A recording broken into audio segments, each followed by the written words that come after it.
Ja, pa so bili tudi zelo lepi časi, če zdaj pogledam. Ravno na današnji dan, pred 26 leti, to je 8. april 1990, imam zelo, zelo močne spomine. Namreč to je bila cvetna nedelja. Mi smo pa prej 2 leti prej praktično garali, se trudili v okviru Demosa za naš cilj. Za mene je bil cilj, če ga zelo poenostavim, predvsem, da se znebimo komunizma in pa Jugoslavije, torej za samostojno Slovenijo. Jaz sem imela vtis, da ljudje se takrat pravzaprav niso toliko zavedali, da spreminjamo tudi družbeni red, bolj so se veselili tega, da odhajamo iz bivše Jugoslavije. In se pravzaprav niso zavedali, da s tem, ko prihajamo v demokracijo in v nov družbeni red, kapitalizem potegne za sabo to tudi neke spremembe v njihovem obnašanju. Tega so se po moje začeli zavedati šele kasneje. Ker demokracija in pa ta družbeni red, ki ga imamo zdaj, pravzaprav terja neko osebno odgovornost, ljudje pa tega niso bili vajeni. Ja, takrat je bila tako zgoščena naša slovenska zgodovina, da nikoli ne bomo mogli vseh tistih lepih podrobnosti opisati, ki so se takrat dogajale.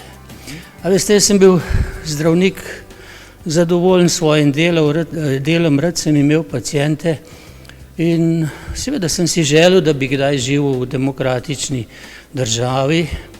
No in ko sem enkrat, na vrtu žagal na drva, sem poslušal Omana in to ustanovitev te njegove kmečke zveze in sem rekel, no, to se bo pa le nekaj spremenilo. Seveda pa nikoli nismo sanjali o Sloveniji kot državi, to se nam je zdelo skoraj nemogoče. Smo pa želeli eno demokratično družbo, eno demokratično državo in tako se je začelo. Ljudje, ki so vodili kampanjo, niso odločili, da bi v zbor združenega dela kandidirali več ljudi na listi Demos. Tako da je bil to edini zbor, kjer je bil Demos v manjšini in to nam je povzročalo velike težave. Večina smo pa delali v zelo dobri veri, da res nekaj dobrega delamo. Tudi jaz moram priznati, jaz nisem bil poklican poslanec. Jaz sem od 6 pa do 9 delal v službi, potem sem šel pa sem, pa če smo pa šli ob 2, 3, 4 zjutraj dan, pa ob 2, 3, 4, ni problem, ampak ob 6 naslednji dan sem jaz spet normalno v službi. Jaz sem bil aktiven že 20 let prednje to nastopilo v okviru katoliških izobražencev.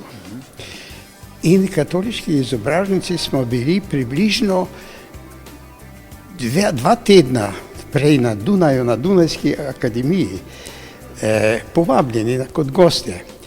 In tam je bil tudi Peterle in takrat je on že bil predsednik krščanskih demokratov. In smo se skupaj peljala domov iz Avstrije z vlakom. Kaj misliš, zdaj bojo volitve, kdo bo zmagal? Sem rekel, krščanska demokracija. To je bilo v zraku pri meni in tega sem se veselil in se še danes lepo spominjam. V takovanih normalnih razmerah, kakršne so recimo danes, politične, strankarske in tako naprej, se to verjetno ne bi dalo narediti. Pa še nekaj je, ne samo mi, ki smo vstopili v politiko, vlada in tako naprej, ampak celotno ozračje, celotna miselnost v Sloveniji, v slovenskem narodu, če tako hočete, je bila taka, da je to omogočala. To navdušenje, enkratna vizija zgodovinska, vsi smo se zavedali, padel je berlinski zid, na Kitajskem Tiananmen, tisti pokol, ki je diskreditiral komunizem totalno in še nekaj takih zgodovinskih okoliščin, enkratnih, za katere smo se zavedali, da se je špranja v zidu odprla in je treba smukniti skozi. Če zamudiš, ne bo nikoli več take priložnosti. In tako nam je to uspela, saj ta prva, največja akcija osamosvojitev Slovenije. Pri oni drugi demokratizaciji je ostalo pa na pol poti zaradi znanih razlogov, ker je ravno zaradi tega amaterizma. V Demosu samem je bilo premalo zavesti, da pač dokler je Demos kot Demos enoten, lahko nastopa, lahko marsikaj spremeni, če pride do notranjih razprtij in celo njegovega razpada, je pač tiste akcije konec. Ja, zame je bilo to zelo epohalno obdobje. Pravzaprav same volitve so bile zaključek enega obdobja zame, ki je trajalo od leta 1969, ko sem imel politične probleme, zato ker sem takrat v takratno skupščino kandidiral, pa so me zasliševali in tako naprej. In potem sem pomagal, pa sodeloval pri ustanavljanju Slovenske kmečke zveze in to je bil vrhunec v bistvu takratne volitve leta 90 in potem sem vstopil v prvo vlado, me je povabil gospod Peterle.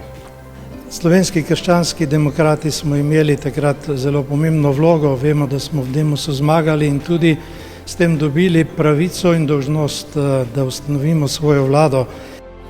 Glejte, ko sem prišel tukaj dol, tako kot je že prej gospod Peterle dejal, sem prvikrat videl slovensko zastavo brez zvezde po dolgem času, po pol stoletja, tako rekoč, in sem tega silno vesel.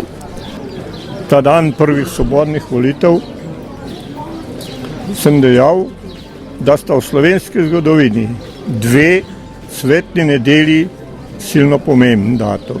Prva, tista leta 1941, ko je bil začetek slovenske apokalipse, in druga, leta 90, začetek kot zarja svobode. Te volitve so bile znanilke svobode.